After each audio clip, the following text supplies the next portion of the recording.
Thank you, Jules. Thank you, Orlando.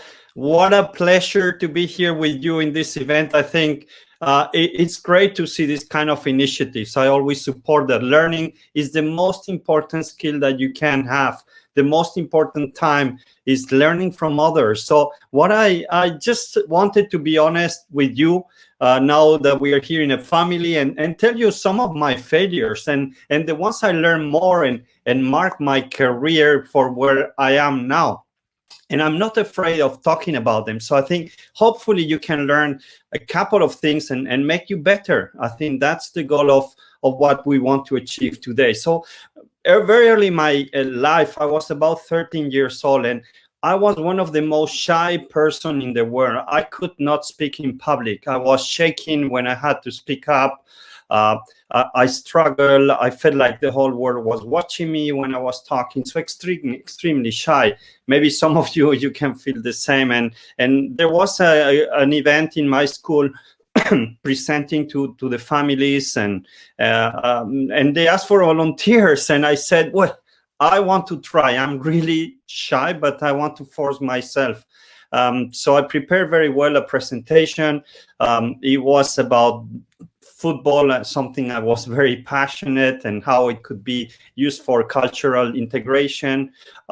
So the topic is something I felt very close to, but the day of the presentation, there were all the classes. Imagine this is a big forum, 500 people. My parents were there, my brothers, and I had prepared the speech, and when they announced Antonio come to stage, I just moved very slowly to stage, and I froze. I panicked. I could not speak. I was shaking. No words came from my mouth, and I could see people just looking at me like, what is this guy doing? I think I still feel bad at that moment. I'm horrified. So at the end, I didn't give a presentation. I left. I felt like terrible. My parents, I think, thought I totally ashamed. I thought the professor came, Sylvia, and told me, Antonio, don't worry, I'm sure you'll learn from that. And that was a tipping point for me. I said, this cannot be possible. I need to be comfortable speaking in public. I need to train myself to be able to speak in front of thousands of people. So it's been a long journey, but now I can tell you it's one of the most important skills I know, being confident, talking to public, and expressing my views on my own style, not with British Oxford English, just my own language. So I think this has been a key moment for me. I saw the light. I said, this cannot happen anymore. I want to be confident speaking in public. The second phase was a bit later. I was not a great student, so maybe the CV that you see in LinkedIn is amazing, but I was struggling a lot, and I almost failed my career. And I realized that I felt like a failure. I felt like the university, I just passed. I was not in the high grades. I felt myself a failure. So I said, I need to prove myself that I can do something. And then that's where I decided to do research and publish a book and go for a top MBA and realize that I can teach in a different way than the way I was taught in university, which was very traditional. Read this book, memorize, and then we'll see how much you memorize from it.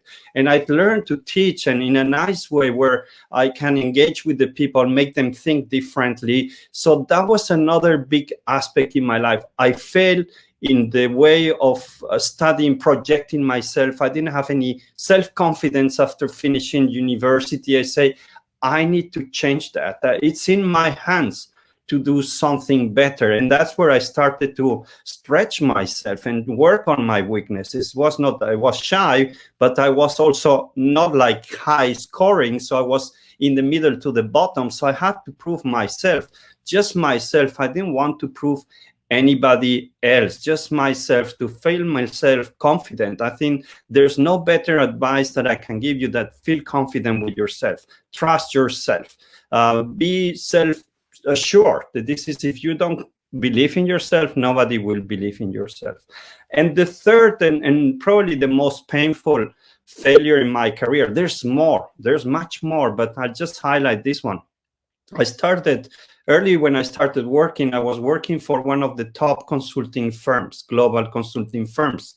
And I progressed. A partnership, this was a partnership, is like a pyramid. So the way you progress is you need to meet some criteria in terms of projects that you do and billable hours. And if you don't progress, you're out. So very few people continue to progress. Most of the people just drop off and find another job.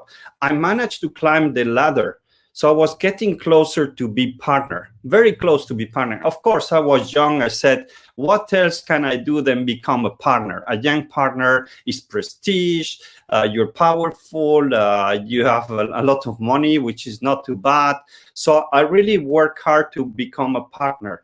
To become a partner in a consulting firm, you need to have a business case. So meaning, well, I have this good idea. If we invest in the idea, partners, we're going to make a few millions per year. So in the 10 years I spent in this consulting firm, I specialized in projects, in change. I realized how difficult it is to manage projects from a personal perspective, from organizational, from a government, public sector. There's about 70% of projects fail. So I became an expert on that.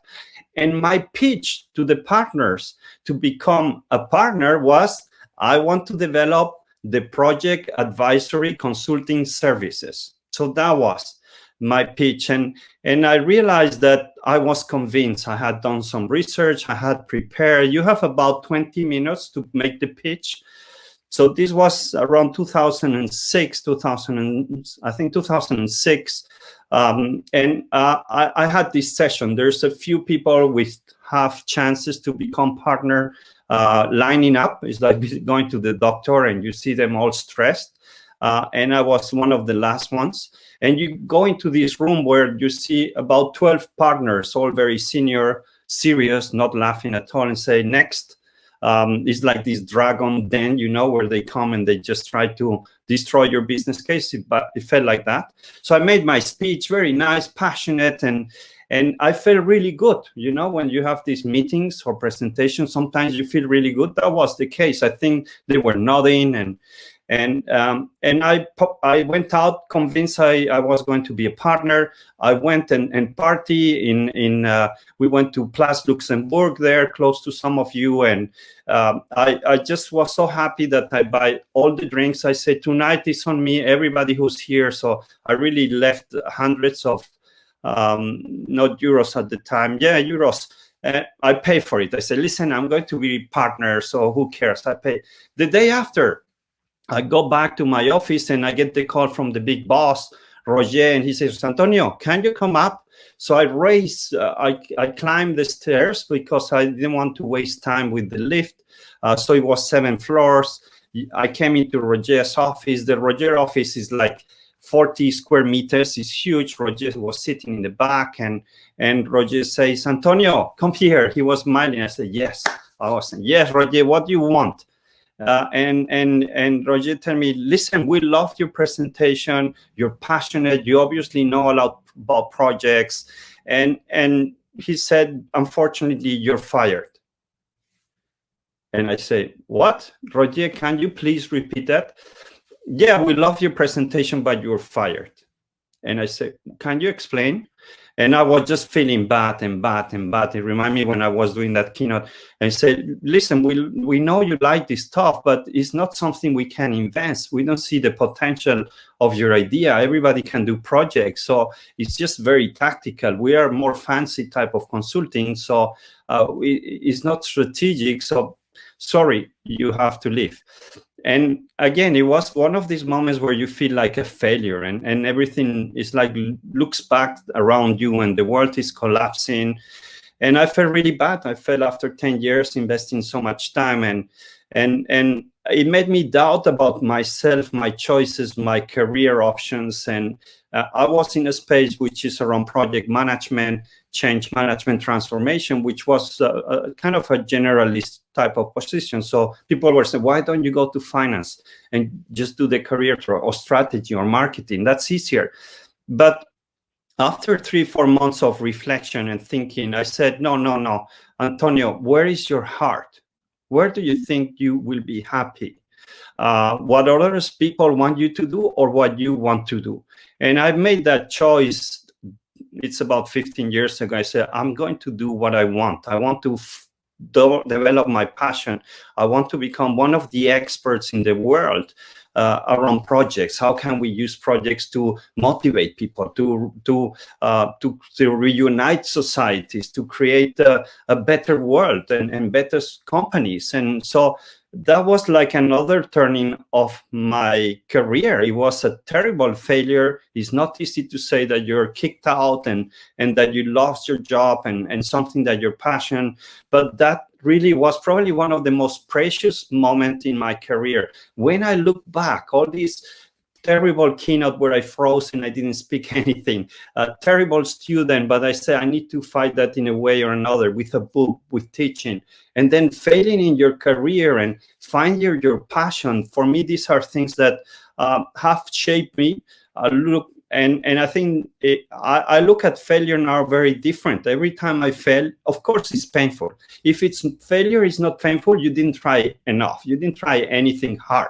Okay, it has to be hard to be painful, but from there's so much learning. I did a TED talk some years ago. I said failure is like a free MBA. You learn so much about yourself that don't run away, embrace it, and be proud to talk about that. I'm proud to say I was fired, and there's nothing bad about that. Makes you more authentic, makes you more confident of yourself. So just talk about your failures and see what you learn. And I think it's just the best moments of your career where you will make the big decisions on what you want to do next, where you want to focus, where you want to develop, and that's it. So I look forward to listen to your questions.